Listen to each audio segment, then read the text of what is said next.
Hey you guys, so today we are looking at this, which is G.I Joe Classified Series Stuart Outback Selkirk.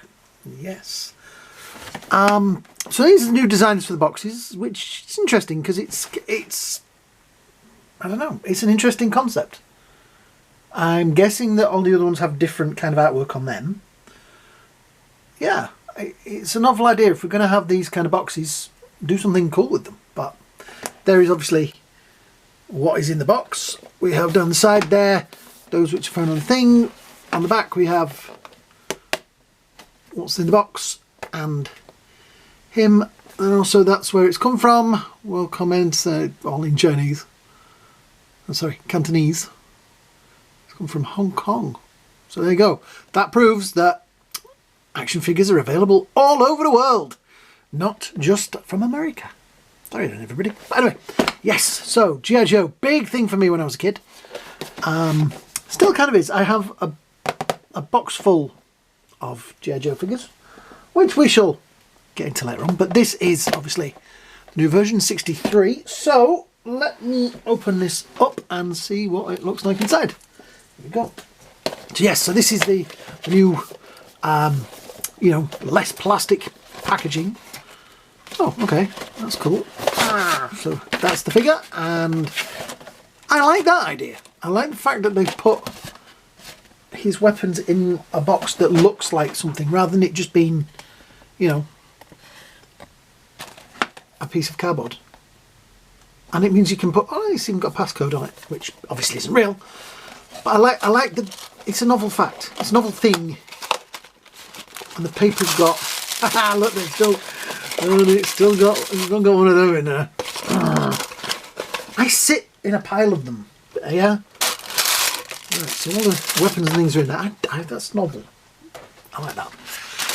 There's weapons and things are in here, which is a sealed bag. There we go. Cool. So we have a backpack, which is pretty well detailed. There's lots of creases and things in there. If you're in that kind of mood, you could give that a bit of a wash and bring out some more of the detail. Quite nice. So it's got detail there at the back, which you won't see obviously when it's plugged in his back.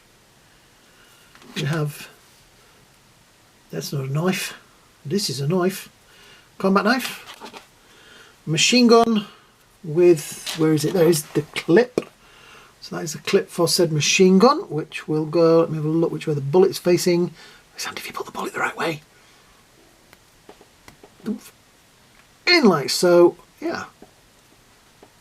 Now that is, I didn't collect the G.I Joes right from the beginning, these figures, because they weren't the figures I grew up with. So this is pretty much the gun that the original one had.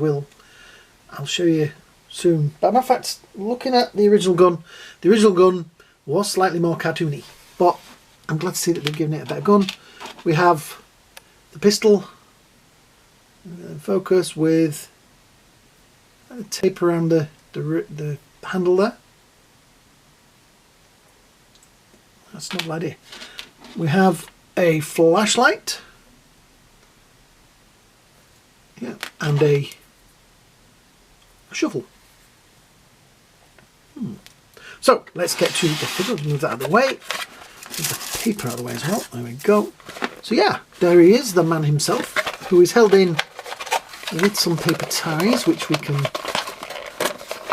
kind of get him out round. There and there.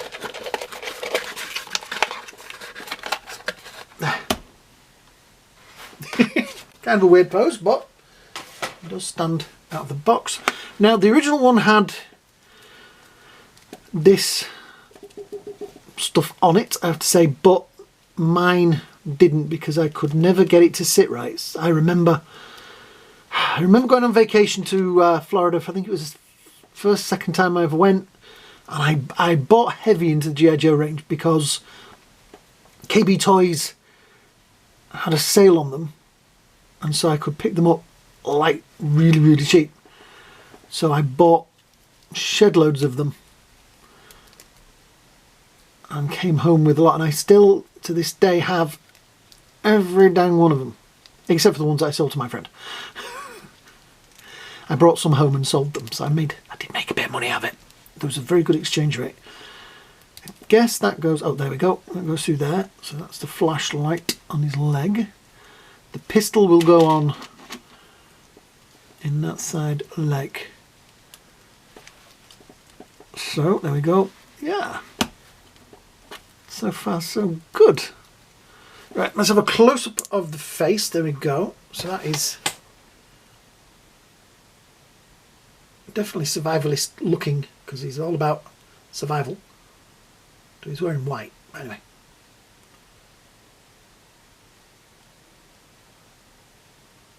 It's nice because he's ginger, the hair on his arms. Didn't paint the back of the gloves, which is a bit of a shame, but oh well. I'm sure a Sharpie and a little bit of time can fix that. Yeah, nice. Like I said, this is like a proper military. He does have knee pads, which look like they're the wrong way around. Actually, I would have thought the knees would have been the other way around with the, you know, the pointy bits. But hey, I just buy the action figures. That is kind of, I thought it was a separate piece. It is sort of glued on. So, yeah. Articulation wise, we have forward, backwards. Ooh, nice amount of tilt there. And there is a ball joint at the top of the neck and one at the bottom as well. So you can, the neck does rotate, which is nice. Yeah. I like that. Checking the So the next trick is going to be getting the gun in his hand. Right, so he does have a trigger finger. Yeah, these guys were really my thing when I was a kid. I used to collect them like crazy, and then it was a little bit like the Transformers. I collected the original classic ones, but when they started being kind of vehicles that weren't really vehicles, I kind of stopped. And I did the same thing with, there we go, G.I Joe. When they started doing like day glow versions of the same figures and stuff like that, I was like, nah, not really me, and I kind of stopped. But the early days, these days, I'm sure somebody will tell me at the bottom what series this was originally from. This is going to be a bit of a problem because that is a very hard piece of plastic that isn't going to move out of the way. But I don't know, that's a pretty good, I can work with that. That's going to take a bit of work, but kind of got the gun in his hand. It's a good start. Right, the backpack. Now there is a peg in the thing there, so we do that, and there we go. And then we settle the, that's a shame because the backpack is pushing the straps up.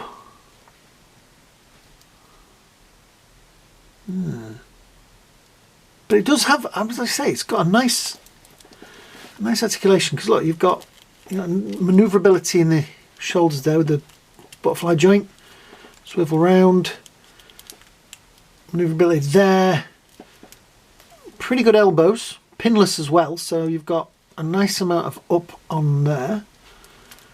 Obviously these strappy bits here are going to get in the way a little bit, but you've got manoeuvrability. They are loose, which is nice, that you can sort of manoeuvre them a bit to make them a little bit less in your way. The strap also hides the swivel there in his thigh. He does,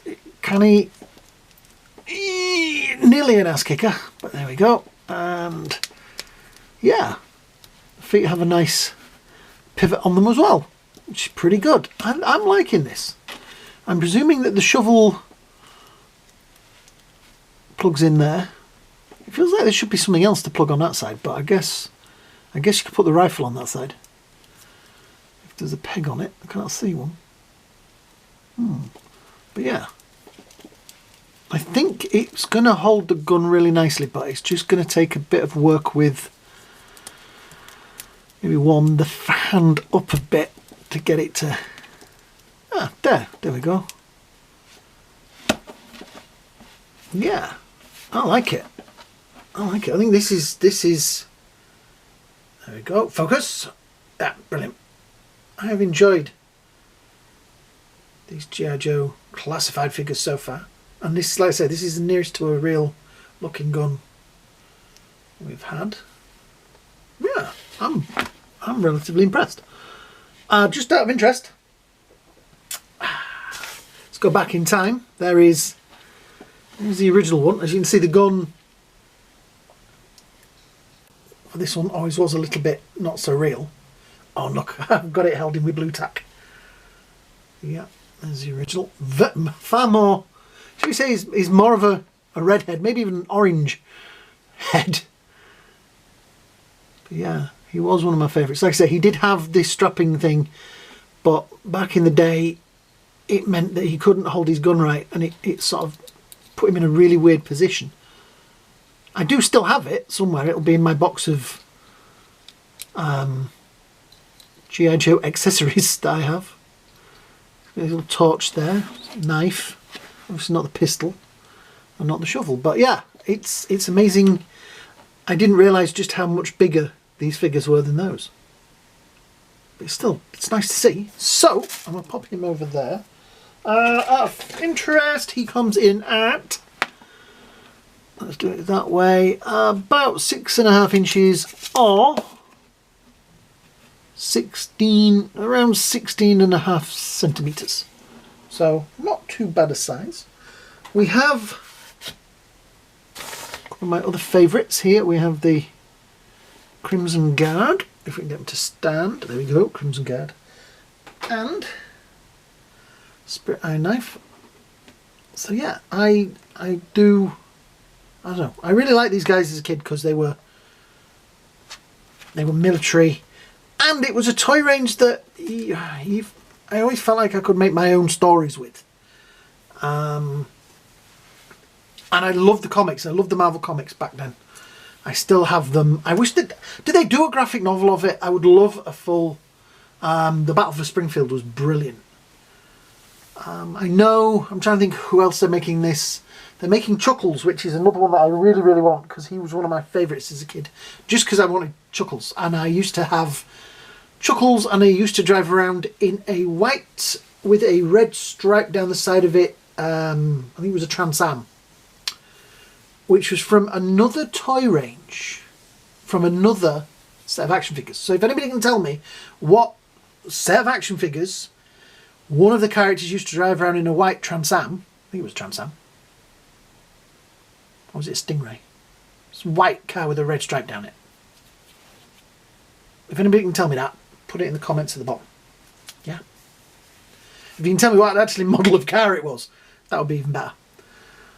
I pity the fool who doesn't know the answer. So yeah, these guys are going to have their own shelf. I'm looking at my shelves thinking, who am I going to move around so these guys can have their own shelf? I'm thinking it's going to be He-Man. Anyway, so if you are new here and you've never watched one of these before, go and have a watch of these. There's a few other man down. There is a medic. There's a few more of these guys on here. Anything that gets plenty of views, I buy more of. I think I'm going to be buying more of these because they're making the figures I had as a kid, and it's just, I am blown away by how cool that looks. So yeah, but hit the likes, hit the shares, and most of all hit that subscribe button, because the subscribe buttons really help the channel grow. Yeah, thank you to everybody that's subscribed lately. It's been fantastic. Somebody must have shared Trevor, the Grand Theft Auto figure, because he's gone through the roof this week. So yeah, thanks for watching, guys. Hope you all have a great day. Hope you all have a great night, and we will see you all in the next video. Bye now.